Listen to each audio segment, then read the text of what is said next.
It's time to get back into the more obscure stuff, isn't it? Alcahest was developed by HAL Laboratory and published by Squaresoft, released only in Japan on December 17, 1993 for the Super Famicom. For the purpose of this review, I utilized a fan-translated patch from romhacking.net, and everything will be in the description. Alcahest is a top-down perspective action RPG where you take control of the hero Alan. Alan is the chosen hero that was tasked with driving out the evil force, the demon god himself, Alcahest. In order to defeat such evil, however, Alan must collect the 4 elemental guardian blades of fire, water, wind, and earth. But Alan isn't alone. He will encounter numerous companions along the way which help him vanquish the evil forces. So yeah, the whole 4 elements thing's been beaten into the ground ad nauseum by your Japanese RPGs in the past, but there you have it, the stage is set. Alcahest is a fairly short game. It consists of 8 different stages in which you are able to progress through with minor exploration in order to find items to advance further on into the stages to eventually battle the bosses. You attack enemies through the use of your sword attacks that are enhanced by special floor tiles, magic attacks, elemental guardian summons, and you're able to deflect most magic spells by standing still with your shield. The more enemies that you slay, the more experience points you gain, which contributes to an additional life for your player.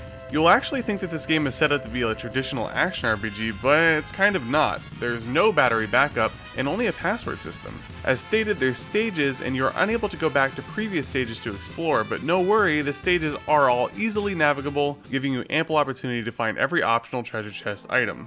The core features of Alcahest are all there. The soundtrack is solid, as you would expect from a game associated with HAL and Squaresoft. The controls are tight and responsive, and the graphics are pretty sweet too.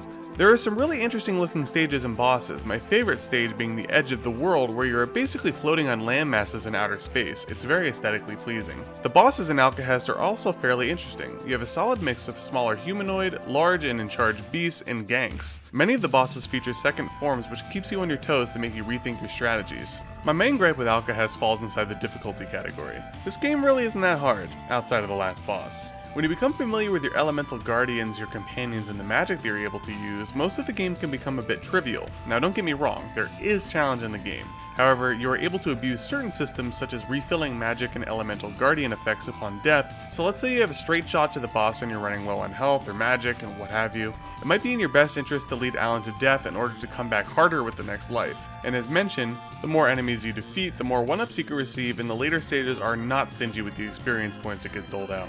Alcahest is a quick, solid game that's worthy of a playthrough, but it's not without its flaws. For an action RPG, you'd expect it to be a bit longer with much more exploration.